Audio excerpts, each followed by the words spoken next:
Good morning students.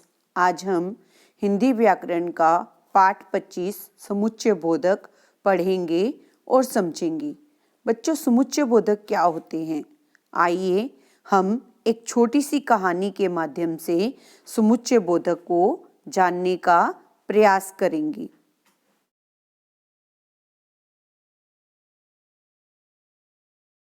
देखिए बेटा,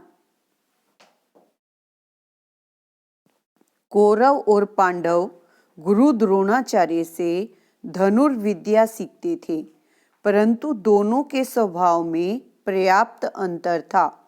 पांडव द्रोणाचार्य को बहुत प्रिय थे क्योंकि उनका स्वभाव मधुर था तथा वे बहुत आज्ञाकारी थे। इसके विपरीत कौरव अत्यंत अहंकारी एवं क्रोधी थे, इसलिए वे अपने गुरु का पूर्ण स्नेह प्राप्त नहीं कर पाए। बच्चों, हमने देखा ऊपर दो या दो से अधिक वाक्यों को जोड़ने का काम इन शब्दों ने किया है। बच्चों, ये शब्द क्या हैं? ये समुच्चय बोधक शब्द हैं क्योंकि ये शब्द दो या दो से अधिक वाक्यों को जोड़ने का काम कर रहे हैं। और, परंतु, क्योंकि, इसलिए ये क्या कर रही हैं? ये दो या दो से अधिक वाक्यों को जोड़ने का काम कर रहे हैं। बच्चों, इसकी परिभाषा देखते हैं। जो अविकारी शब्द दो या दो से अधिक शब्दों या वाक्यों को जोड़ने का काम करते हैं उन्हें समुच्चय बोधक कहते हैं। समुच्चय बोधक को योजक भी कहते हैं। क्या कहते हैं बच्चों? समुच्चय बोधक को योजक भी कहा जाता है। बच्चों, समुच्चय बोधक के कितने भेद होते हैं? तो आइए बताते हैं आपको। समुच्चय बोधक के दो भेद होते हैं। पहला भेद है समानाधिकरण समुच्चय बोधक, दूसरा भेद है व्यधिकरण समुच्चय बोधक। बच्चों, समानाधिकरण समुच्चय बोधक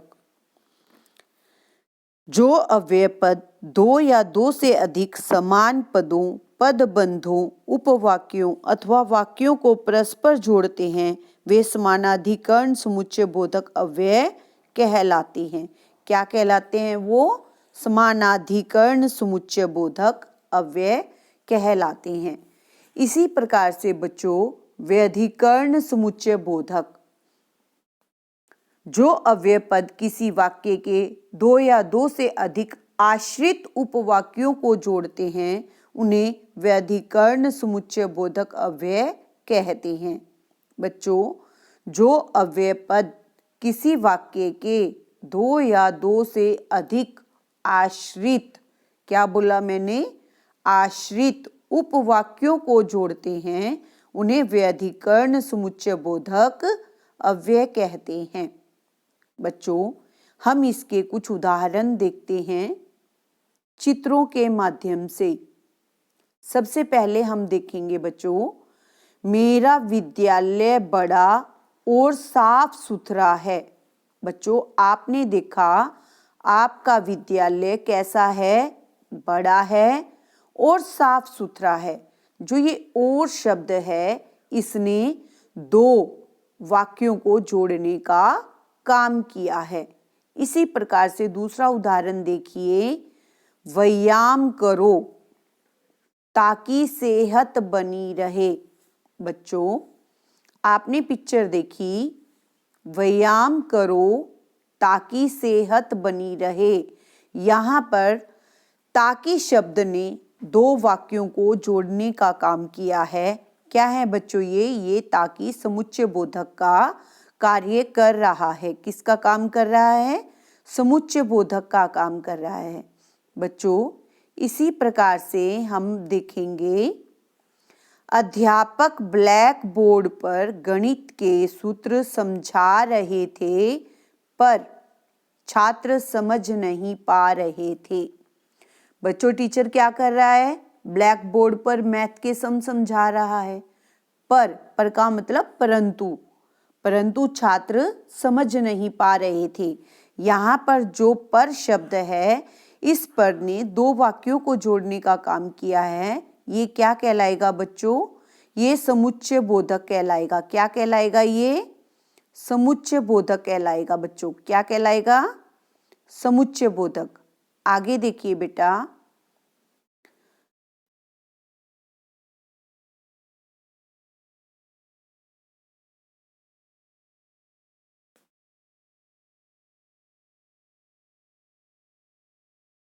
मैं पुस्तकालय गई ताकि शांति से पढ़ सकूं। बच्चों, मैं पुस्तकालय गई, गई एक वाक्य हो गया और ताकि शब्द से हमने उसको जोड़ दिया, शांति से पढ़ सकूं। बच्चों, जो ये ताकि शब्द है, ये दो वाक्यों को जोड़ने का काम कर रहा है। ये क्या कहलाएगा? समुच्चय बोधक शब्द कहलाएगा। इसी प्रकार से मैं नहीं गाऊंगा क्योंकि गले में दर्द है। बच्चों, मैं नहीं गाऊंगा एक वाक्य है, गले में दर्द है दूसरा वाक्य है, और इसको क्योंकि शब्द से जोड़ा जा रहा है।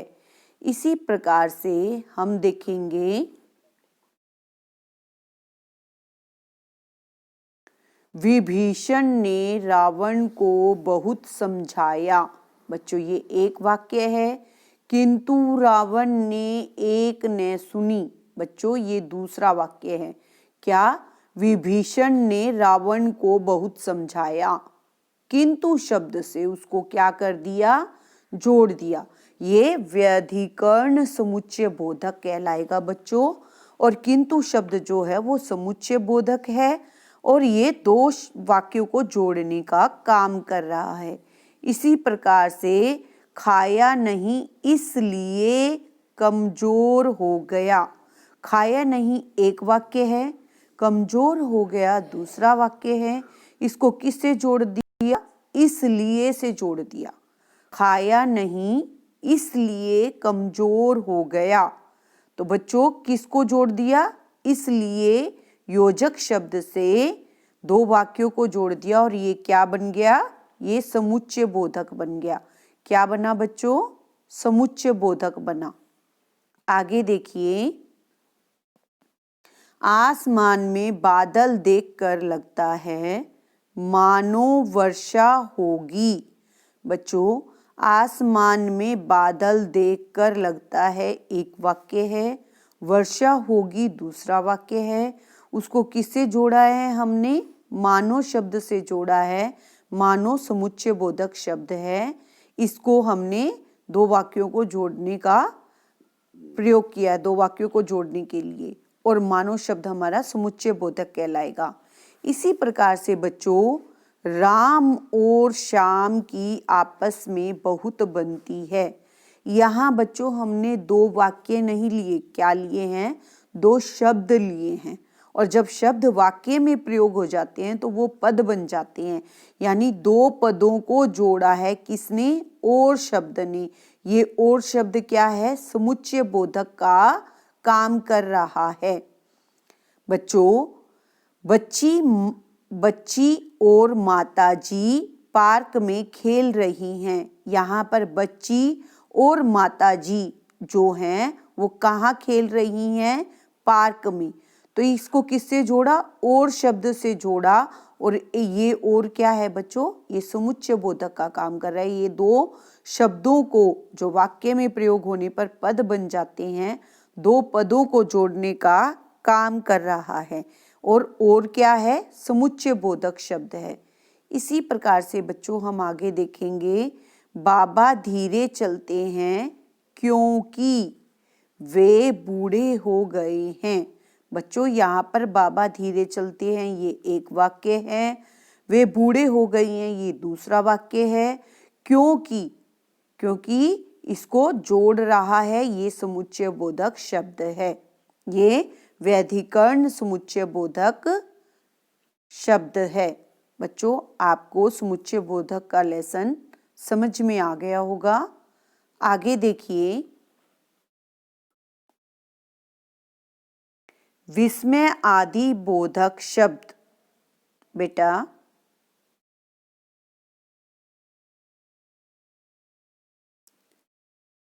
वाह क्या शॉट मारा है।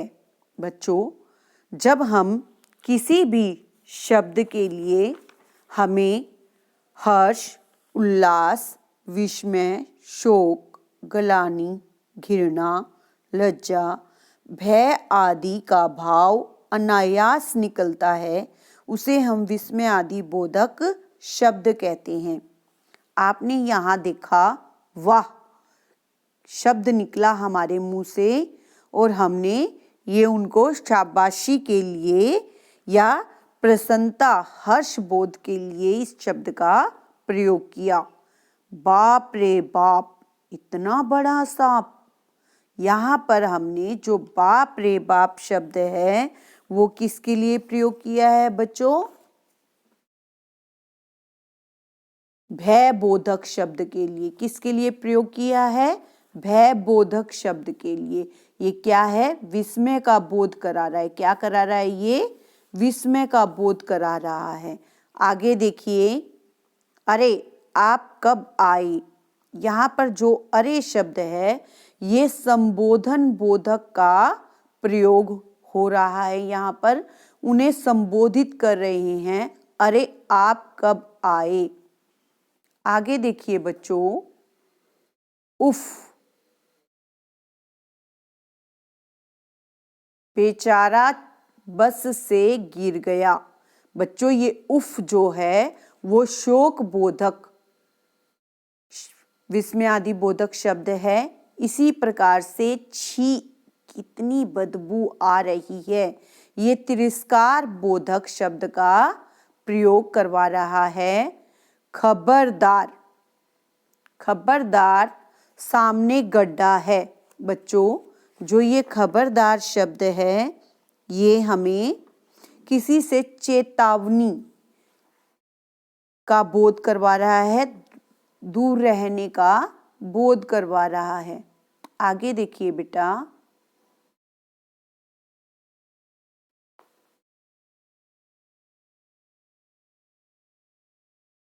आहा कितना सुहावना मौसम है। आहा कितना सुहावना मौसम है। बच्चों, जो ये आहा शब्द है ये हमें प्रशंसा का, हर्ष का बोध करा रहा है। इसी प्रकार से बाप रे, कितना बड़ा सांप, ये मैंने आपको पहले भी बताया था, ये भय का बोध करवा रहा है। वाह क्या छक्का मारा है, ये हर्ष का बोध करवा रहा है।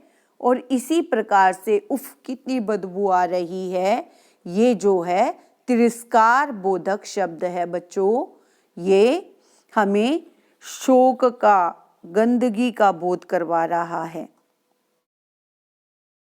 बेटा आगे देखिए, आपने जाना आश्चर्य, खुशी, शोक, घृणा आदि भाव जिन शब्दों से प्रकट होते हैं उन्हें हम विस्मय आदि बोधक शब्द कहते हैं। इसी के साथ बच्चों हम जानेंगे और समझेंगे किसके बारे में? निपात के बारे में। किसके बारे में जानेंगे और समझेंगे? निपात के बारे में।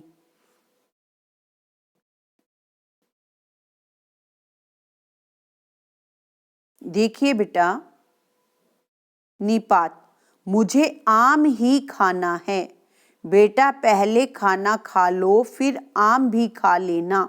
इन वाक्यों में ही तथा भी शब्दों का प्रयोग अपनी बात पर विशेष बल देने के लिए किया गया है। इस प्रकार ऐसे अव्यय जो किसी शब्द के बाद लगकर उसके अर्थ पर विशेष बल देते हैं उन्हें हम निपात कहते हैं। क्या कहते हैं बच्चों? निपात कहते हैं। क्यों? क्योंकि ये अपनी ही बात पर विशेष बल देने के लिए प्रयोग में लाए जाते हैं। ये संज्ञा, सर्वनाम, विशेषण अथवा क्रिया विशेषण के साथ जुड़कर वाक्य के अर्थ को प्रभावित करते हैं। कैसे? कुछ उदाहरण से हम जानेंगे निपात का प्रयोग। कमल ने ही फूल तोड़ा है। फूल किसने तोड़ा है? कमल ने ही, यानी और किसी ने नहीं। किसने तोड़ा है? कमल ने ही। मयंक भी मेरे साथ गया था, यानी बता रही हैं कि सबके साथ कौन गया था? मयंक भी गया था। किसके साथ? मेरे साथ। मुझे एक सुंदर सा खिलौना चाहिए। कैसा खिलौना चाहिए? सुंदर सा। रात भर आंधी चलती रही। कब आंधी चलती रही? यानी रात भर, पूरी रात आंधी चली है। तुम कहते हो तो मान लेता हूं, यानी तो जो शब्द है वो बल दे रहा है कि अगर तुमने कहा है तो मैंने मान लिया। केवल या मात्र, हरित को मात्र 20 रुपए की आवश्यकता है। बच्चों यहाँ पर जो मात्र है वो हरित को केवल 20 रुपए देने हैं, इस बात पर बल दे रहा है। आपने जाना और समझा कि किस प्रकार से हम निपात का प्रयोग करते हैं। बच्चों धन्यवाद।